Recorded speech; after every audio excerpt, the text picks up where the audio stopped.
Hello everybody, this is Yoko's Anime Reactions, and I done goofed. And what I mean by that is someone actually pointed it out that I uploaded the wrong set of the Fullmetal of Zero episodes. I was supposed to upload episodes 3 and 4 next. I did not know I hadn't uploaded them. I thought my next upload was supposed to be for 5 and 7, so I went ahead and did it. Whoopsie, my bad. So this is going to be my review for The Familiar of Zero, episodes 3 and 4. Oh boy, it's hard to believe this is only 2 episodes considering a lot happens in them. For one, the Flame Salamander girl, she develops a very burning passion for Sato and tries to seduce him, but while she's trying to, a bunch of guys keep popping up at her balcony, and I'm like, wow, she's got a lot of admirers. But,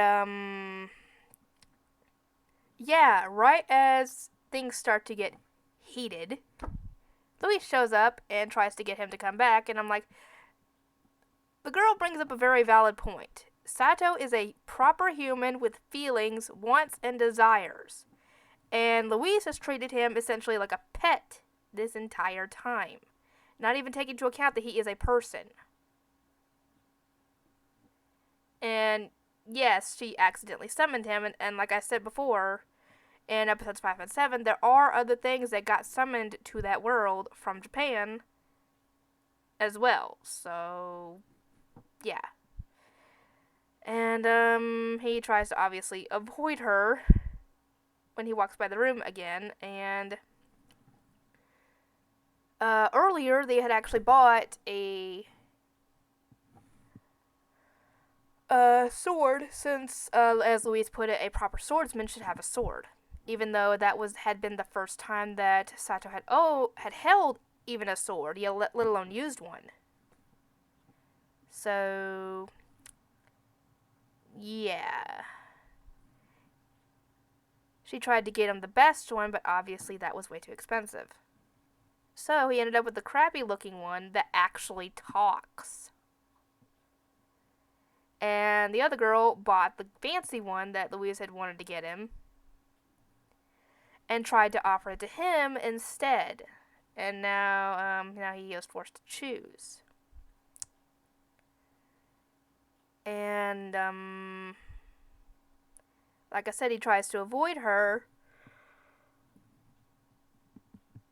And actually, the staff actually treat him, with respect and care, because, he stood up for them as peasants against a noble.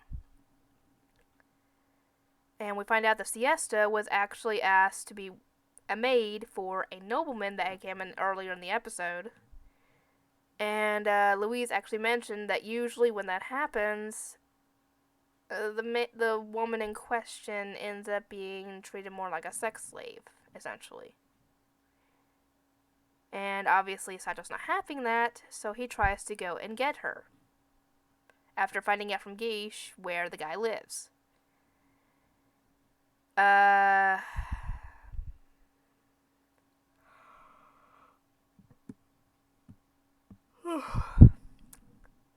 When he gets there, he tries to get him to let her go, obviously, but that doesn't work. The only way he could get that is if Sato was to bring back a book from the von Stroheim family? Like their heirloom, their personal heirloom or something like that, some book. And later on, she tries to offer him something in exchange for the sword, including a book. I am surprised he did not put 2 and 2 together on that one. Because if he had, this could have all been avoided. He would have just said, I'll take the book. And he would have left and given it to the guy, and this would have all worked out. But he decides to go against Louise and go and get her anyway. Ends up pulling a sword on the guy, and apparently that's a big no-no, and essentially would have signed his death warrant. However, thankfully Louise and the others show up to defend him, and she pulls out the book. For some strange reason, she put it in her cleavage. and offered it to the guy in exchange for siesta. And obviously, sweeping this whole thing under the rug that Sato had done. And it turns out that book was a summoned one, which ended up being a Japanese porn magazine. Oh boy. I'm sleepy. So thankfully Siesta's back. And the next episode, dang it, what did happen this episode?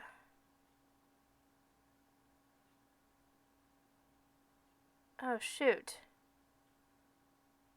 I think that was the second episode. Shoot, I'm trying to remember. Dang it.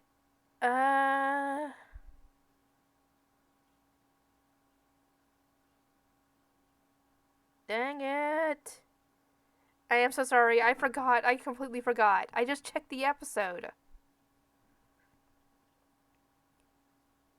Okay, I think the whole sword debacle ended up being episode 3, and I think the whole siesta episode ended up being episode 4, so I think I'm good. If I'm not, let me know in the comment section, and I will see you all next time.